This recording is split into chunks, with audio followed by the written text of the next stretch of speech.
Assalamu alaikum wa rahmatullahi wa barakatuh. Bonjour à tous, on se retrouve aujourd'hui pour une petite vidéo à travers laquelle on va parler romans. Et oui, saviez-vous que les romans ont toujours eu un rôle important à travers l'histoire de l'humanité? Que ce soit dans le monde occidental ou dans le monde musulman, les romans ont toujours contribué à diffuser des idées, à diffuser de l'idéologie au plus grand nombre. Car effectivement, à travers un roman, il est facile de toucher un nombre important, un nombre considérable de personnes que l'on ne pourrait pas atteindre avec des livres beaucoup plus techniques et beaucoup plus pointus.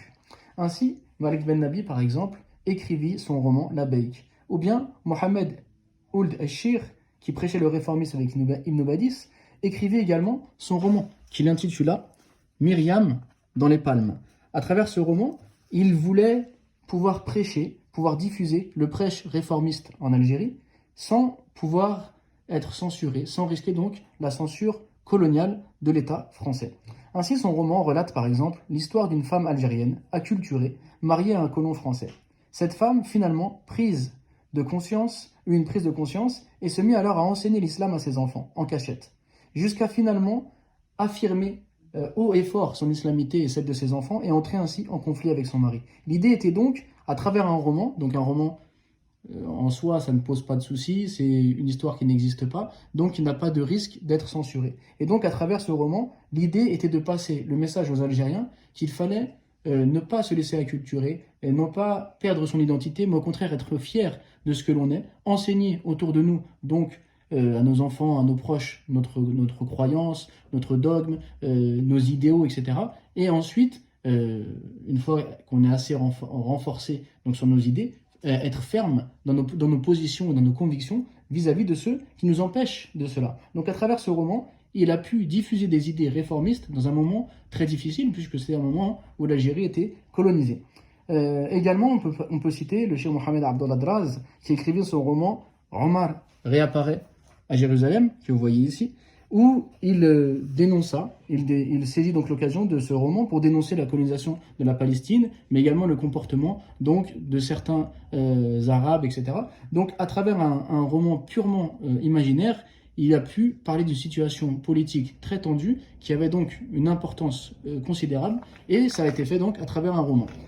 Pour citer d'autres exemples, de nos jours, des auteurs ont suivi cette voie. Par exemple, le docteur Lies Chakal avec son roman Saladin et l'anneau magique, dont vous connaissez déjà le tome 1, Saladin et l'anneau magique, donc le tome 2. Donc c'est un roman qui va nous parler d'un jeune homme fier de son histoire, qui est confronté à une prof d'histoire qui, elle, est plutôt contre l'histoire musulmane et essaie de nier tout apport donc, de l'islam à l'humanité, en rabaissant en permanence donc l'islam et en valorisant donc la version occidentale, si on peut dire, de l'histoire. Et ainsi, lorsque donc ce jeune homme s'endort, dans ses rêves, il remonte le temps et il rencontre alors les grandes figures de notre civilisation à travers ses rêves. Donc ce roman, en fait, permet aux jeunes d'être fiers de son identité, d'être fiers de sa religion, d'être fiers de ses idéaux, et ainsi d'apprendre, à travers donc un roman, à connaître les grandes figures de l'histoire, mais également donc à acquérir une identité forte et à ne pas se laisser donc acculturer par une société qui voudrait le dissoudre totalement. On peut également citer donc parmi les auteurs qui ont suivi cette voie donc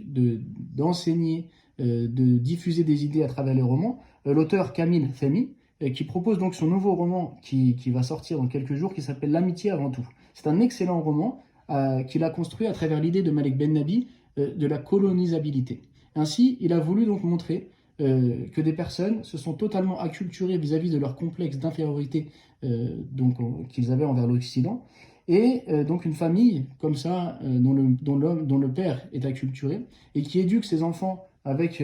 l'amour de l'Occident, avec le rejet donc de sa propre identité finalement, bien que sa femme, elle, conserve avec fierté donc sa religion et ses principes. Et ben ce jeune garçon qui est éduqué donc avec une mère pieuse musulmane et un père acculturé, qui veut vraiment que son fils devienne le modèle que la télé et la société lui proposent et non pas le modèle de ses ancêtres, ce jeune homme, ce jeune garçon va rencontrer donc à l'école des camarades, et ces camarades ensemble vont vivre des aventures assez palpitantes, très intéressantes, qui ressemblent vraiment à ce que nos jeunes vivent aujourd'hui, et à travers donc ces expériences-là, il va finalement rencontrer sa religion, rencontrer son histoire, rencontrer son identité, et de fil en aiguille, son père, qui lui était totalement acculturé, va donc se remettre en question et changer et revenir à ce qu'il était lui aussi. Donc pareil, à travers un superbe roman, on peut donc toucher nos jeunes qui vivent dans une société avec beaucoup de contradictions, mais également toucher les adultes qui sont confrontés à la même situation. Donc c'est vraiment un roman donc, qui est à paraître, qui est entraînant, car il est vraiment super intéressant, très bien écrit, avec des histoires palpitantes, mais surtout qui passe un message très important à nos jeunes et à nos moins jeunes. Et également, donc toujours dans le même style, donc des romans, j'en profite pour vous annoncer donc une très bonne nouvelle, c'est qu'aux éditions Al-Bayina, on a décidé de traduire un roman historique qui va raconter donc l'histoire des Ouïghours. Et des Ouïghours, donc ce peuple qui était donc indépendant, ce peuple musulman qui a subi l'impérialisme chinois, donc l'invasion donc du communisme. Et donc à travers un roman historique, on va découvrir qui est ce peuple, quelle est son histoire, comment est-ce qu'ils ont vécu donc, pendant des années, jusqu'à subir donc l'invasion donc, de la Chine communiste, qui a donc tenté de les éradiquer, et comment est-ce qu'ils ont, eux, fait pour résister. Et donc ça va nous permettre de comprendre la situation qu'ils vivent aujourd'hui en découvrant donc leur histoire à travers un roman historique. Donc voilà, c'était une petite vidéo assez rapide pour vous montrer l'intérêt des romans et les idées qu'ils permettent de diffuser. Donc je vous invite à lire donc les livres Saladin et l'anneau magique si ce n'est pas le cas, à le faire lire à vos enfants et à vos adolescents, et bien sûr à suivre la sortie